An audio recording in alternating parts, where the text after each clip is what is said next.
ओम शांति। आज के अव्यक्त महावाक्य हैं 17 मई 1983 के। मुरली का टाइटल है संगम युग, मौजों के नज़ारों का युग।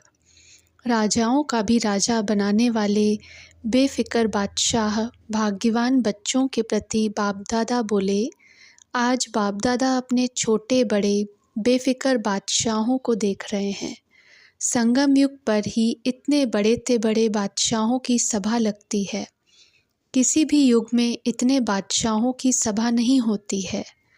इस समय ही बेफिक्र बादशाहों की सभा कहो व स्वराज्य सभा कहो, सभी देख रहे हो।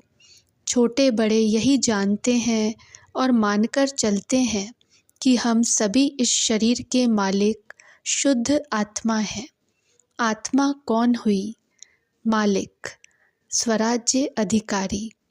छोटे में छोटा बच्चा भी यही मानते हैं कि मैं बादशाह हूँ। तो बादशाहों की सभा व स्वराज्य सभा कितनी बड़ी हुई, और बादशाहों का बादशाह व राजाओं का भी राजा बनाने वाले वर्तमान के राजे सो भविष्य के राजे। ऐसे राजा को देख व सर्व बेफिक्र बादशाहों को देख कितना हर्षित होंगे। सारे कल्प में ऐसा बाप कोई होगा जिसके लाखों बच्चे बादशाह हों। किसी से भी पूछो तो क्या कहते?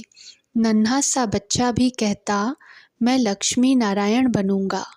सभी बच्चे ऐसे समझते हो ना। ऐसे बाप को ऐसे राजे बच्चों के ऊपर कितना नाज होगा। आप सभी को भी यह ईश्वरीय फ़कुर है कि हम भी राजा फैमिली के हैं, राज्यवंशी हैं। तो आज बाप दादा एक एक बच्चे को देख रहे हैं। बाप के कितने भाग्यवान बच्चे हैं। हर एक बच्चा भाग्यवान है। साथ साथ समय का भी सहयोग है, क्योंकि यह संगम युग जितना छोटा युग है उतना ही विशेषताओं से भरा हुआ युग है। जो संगम युग पर प्राप्तियां हैं वह और कोई युग में नहीं हो सकती। संगम युग है ही मौजों के नज़ारों का युग। मौजें ही मौजें हैं ना। खाओ तो भी बाप के साथ मौजों से खाओ, चलो तो भी भाग्य विधाता बाप के साथ हाथ देते चलो। ज्ञान अमृत पियो तो भी ज्ञान दाता बाप के साथ साथ पियो। कर्म करो तो भी करावनहार बाप के साथ निमित्त करने वाले समझ करो। सो तो भी याद की गोदी में सो। उठो तो भी भगवान से रूह रिहान करो। सारी दिनचर्या बाप और आप, और बाप है तो पाप नहीं है। तो क्या होगा? मौजें ही मौजें होंगी ना। बाप दादा देख रहे थे तो सभी बच्चे मौजों में रहते हैं। यह छोटा सा जन्म लिया ही मौजें मनाने के लिए है। खाओ पियो, याद की मौज में रहो। इस अलौकिक जन्म का धर्म अर्थात धारणा मौज में रहना है। दिव्य कर्म सेवा की मौज में रहना है। जन्म का लक्ष्य ही है मौजों में रहना और सारे विश्व को सर्व मौजों वाली दुनिया बनाना। तो सवेरे से लेकर रात तक मौजों के नज़ारे में रहते हो ना। बेफिक्र बादशाह हो करके दिन रात बिताते हो ना। तो सुना आज वतन में क्या देखा? बेफिक्र बादशाहों की सभा। हर एक बादशाह अपने याद की मौज में बाप के दिल तख्त नशीन स्मृति के तिलकधारी थे। अच्छा, आज तो मिलने का दिन है, इसलिए अपने बादशाहों से मिलने आए हैं। अच्छा, सदा बेफिक्र बादशाह, मौजों की जीवन में मौजों के नज़ारे देखने वाले, सदा भाग्यवान बाप के साथ साथ रहने वाले, ऐसे स्वराज्य अधिकारी दिल तख्त नशीन पद्मा पदम भाग्यवान बच्चों को बाप दादा का याद प्यार और नमस्ते। छोटे बच्चों से सभी बच्चे अपने को महान आत्माएं समझते हुए पढ़ते हो, खेलते हो, चलते हो। हम महात्माएं हैं। सदा यह खुशी रखो, नशा रखो कि हम ऊंचे ते ऊंचे भगवान के बच्चे हैं। भगवान को देखा है? कहाँ है? कोई कहे हमको भी भगवान से मिलाओ तो मिला सकते हो। सभी भगवान के बच्चे हो तो भगवान के बच्चे कभी लड़ते तो नहीं हो, चंचलता करते हो? भगवान के बच्चे तो योगी होते हैं, फिर आप चंचलता क्यों करते हो? सदा अपने को महान आत्मा, योगी आत्मा समझो। क्या बनेंगे? लक्ष्मी नारायण। दोनों ही एक साथ बनेंगे या कभी लक्ष्मी बनेंगे, कभी नारायण बनेंगे? लक्ष्मी बनना पसंद है? अच्छा, सदा नारायण बनना चाहते हो तो सदा शांत योगी जीवन में रहना और रोज़ सुबह उठकर गुड मॉर्निंग ज़रूर करना। ऐसे नहीं देरी से उठो और जल्दी जल्दी तैयार होकर चले जाओ। 3 मिनट भी याद में बैठ गुड मॉर्निंग ज़रूर करो, बातें करो, पीछे तैयार हो। यह व्रत कभी भी भूलना नहीं। अगर गुड मॉर्निंग नहीं करेंगे तो खाना नहीं खाएंगे। खाना याद रहेगा तो पहले गुड मॉर्निंग करना याद रहेगा। गुड मॉर्निंग करके फिर खाना खाना। याद करो ज्ञान की पढ़ाई को, अच्छे गुण धारण करो तो विश्व में आप रूहानी गुलाब बन खुशबू फैलाएंगे। गुलाब के फूल सदा खिले रहते हैं और सदा खुशबू देते हैं, तो ऐसे ही खुशबूदार फूल होना। सदा खुश रहते हो या कभी थोड़ा दुख भी होता है?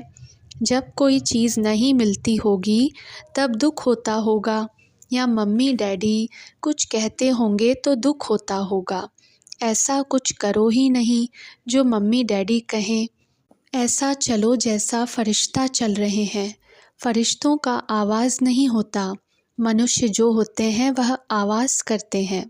आप ब्राह्मण सो फरिश्ते आवाज़ नहीं करो। ऐसा चलो जो किसी को पता ही न चले। खाओ पियो चलो फरिश्ता बन करके।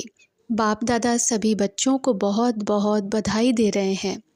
बहुत अच्छे बच्चे हैं और सदा अच्छे ही बनकर रहना।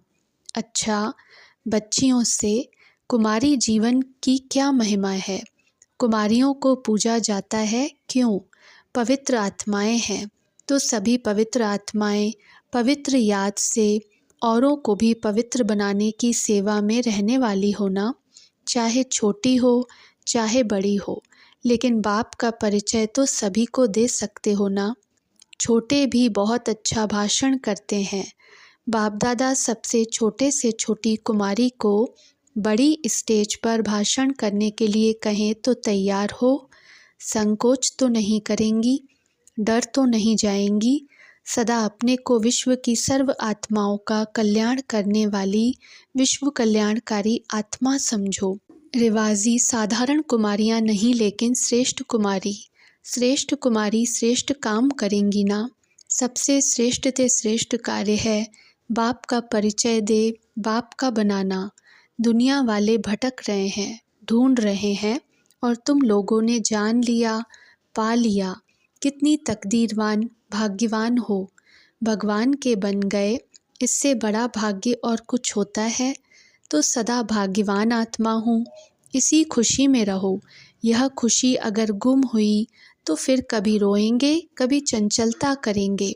सदा आपस में भी प्यार से रहो और लौकिक माता पिता के भी कहने पर आज्ञाकारी रहो। पारलौकिक बाप की सदा याद में रहो, तभी श्रेष्ठ कुमारियाँ बन सकेंगी। तो सदा अपने को श्रेष्ठ कुमारी, पूज्य कुमारी समझो। मंदिरों में जो शक्तियों की पूजा होती है वही होना। एक एक कुमारी बहुत बड़ा कार्य कर सकती, विश्व परिवर्तन करने के निमित्त बन सकती हो। बाप दादा ने विश्व परिवर्तन का कार्य बच्चों को दिया है, तो सदा बाप और सेवा की याद में रहो। विश्व परिवर्तन करने की सेवा के पहले अपना परिवर्तन करो। जो पहले की जीवन थी उससे बिल्कुल बदल कर बस श्रेष्ठ आत्मा हूँ, पवित्र आत्मा हूँ, महान आत्मा हूँ, भाग्यवान आत्मा हूँ, इसी याद में रहो। यह याद स्कूल या कॉलेज में जाकर भूलती तो नहीं होना। संग का रंग तो नहीं लगता। कभी खाने पीने की तरफ कहाँ आकर्षण तो नहीं जाती। थोड़ा बिस्किट या आइसक्रीम खा लें, ऐसी इच्छा तो नहीं होती। सदैव याद में रहकर बनाया हुआ भोजन, ब्रह्मा भोजन खाने वाली, ऐसे पक्के। देखना वहाँ जाकर संग में नहीं आ जाना। कुमारियाँ जितना भाग्य बनाने चाहो बना सकती हो। छोटेपन से लेकर सेवा के शौक में रहो। पढ़ाई भी पढ़ो और पढ़ाना भी सीखो। छोटेपन में होशियार हो जाएंगे तो बड़े होकर चारों ओर की सेवा में निमित्त बन जाएंगे। स्थापना के समय भी छोटे छोटे थे, वह अब कितनी सेवा कर रहे हैं। आप लोग उनसे भी होशियार बनना। कल की तकदीर हो, कल भारत स्वर्ग बन जाएगा तो कल की तकदीर आप हो। कोई भी आपको देखे तो अनुभव करे कि यह साधारण नहीं विशेष कुमारियाँ हैं। वह पढ़ाई पढ़ते भी मन की लगन ज्ञान की पढ़ाई में रहनी चाहिए। पढ़ने के बाद भी क्या लक्ष्य है? श्रेष्ठ आत्मा बन श्रेष्ठ कार्य करने का है। नौकरी की टोकरी उठाने का तो नहीं है ना। अगर कोई कारण होता है तो वह दूसरी बात है। माँ बाप के पास कमाई का दूसरा कोई साधन नहीं है तो वह हुई मजबूरी। लेकिन अपना वर्तमान और भविष्य सदा याद रखो। काम में क्या आएगा? यह ज्ञान की पढ़ाई ही 21 जन्म काम आएगी। इसलिए निमित्त मात्र अगर लौकिक कार्य करना भी पड़ता तो भी मन की लगन बाप और सेवा में रहे तो सभी राइट हैंड्स बनना, लेफ्ट हैंड नहीं। अगर इतने सब राइट हैंड हो जाएं तो विनाश हुआ कि हुआ। इतनी शक्तियाँ विजय का झंडा लेकर आ जाएं तो रावण राज्य का समय समाप्त हो जाए। जब ब्रह्मा कुमारी बनना है तो फिर डिग्री क्या करेंगी? यह तो निमित्त मात्र। जनरल नॉलेज से बुद्धि विशाल बने उसके लिए यह पढ़ाई पढ़ी जाती, मन की लगन से नहीं। ऐसे नहीं बाकी 1 साल में यह डिग्री लें, फिर दूसरे साल में यह डिग्री लें। ऐसे करते करते काल आ जाए तो इसलिए जो निमित्त हैं उनसे राय लेते रहो, आगे पढ़ें या न पढ़ें। कई हैं जो पढ़ाई की शौक में अपना वर्तमान और भविष्य छोड़ देती हैं, धोखा खा लेती हैं। अपने जीवन का फैसला स्वयं खुद को करना है। माँ बाप कहें नहीं, स्वयं जज बनो। आप शिव शक्तियाँ हो, आपको कोई बंधन में बांध नहीं सकता। बकरियों को बंधन में बांध सकते हैं, शक्तियों को नहीं। शक्तियों की सवारी शेर पर है। शेर खुले में रहता है, बंधन में नहीं। तो सदा हम बाप की राइट हैंड हैं, यह याद रखना। अच्छा, टीचर्स के साथ सदा यही स्मृति में रहता है ना कि हम निमित्त सेवाधारी हैं। करावनहार निमित्त बनाए करा रहे हैं तो करावनहार जिम्मेवार हुआ ना। निमित्त बनने वाले सदा हल्के। डायरेक्शन मिला, कार्य किया और सदा हल्के रहे। ऐसे कहते हो या कभी सेवा का बोझ अनुभव होता है? क्योंकि अगर बोझ होगा तो सफलता नहीं होगी। बोझ समझने से कोई भी कर्म यथार्थ नहीं होगा। स्थूल में भी जब कोई कार्य का बोझ पड़ जाता है तो कुछ तोड़ेंगे, कुछ फोड़ेंगे, कुछ मन मुटाव होगा, डिस्टर्ब होंगे, कार्य भी सफल नहीं होगा।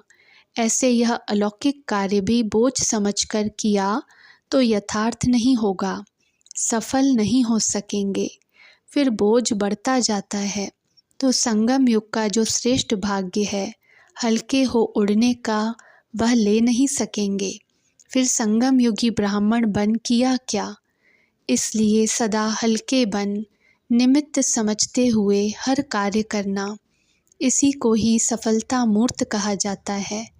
जैसे आजकल के ज़माने में पैर के नीचे पहिए लगाकर दौड़ते हैं, वह कितने हल्के होते हैं, उनकी रफ्तार तेज हो जाती है। तो जब बाप चला रहा है तो श्रीमत के पहिए लग गए ना।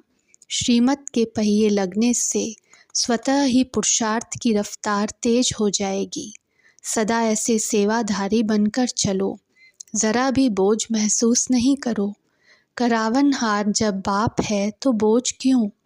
इसी स्मृति से सदा उड़ती कला में जाते रहो, बस सदा उड़ते चलो। इसको कहा जाता है नंबर 1 योग्य सेवाधारी। बस बाबा बाबा और बाबा, हर सेकंड यह अनहद साज बजता रहे, बस बाबा और मैं। सदा ऐसे समाये रहो तो तीसरा बीच में आ नहीं सकता। जहाँ सदा समाये होंगे दोनों राज़ी होंगे तो बीच में कोई नहीं आएगा। इसको ही कहा जाता है श्रेष्ठ सेवाधारी। ऐसे हो, दूसरा कुछ नहीं देखो, कुछ नहीं सुनो। सुनने से भी प्रभाव पड़ता, बस बाबा और मैं। सदा मौज मनाओ, मेहनत तो बहुत की, अभी मौज मनाने का समय है। एक गीत भी है ना, मौजें ही मौजें। उठो चलो सेवा करो सो, सब मौज में। खूब नाचो गाओ, खुशी में रहो। सेवा भी खुशी खुशी से नाचते नाचते करो। ऐसे नहीं लुढ़ते लमते गिरते चढ़ते करो। संगम पर सर्व संबंध की मौजें हैं, तो खूब मौज मनाओ, सदा मौजों के ही नज़ारों में रहो। अच्छा, ओम शांति।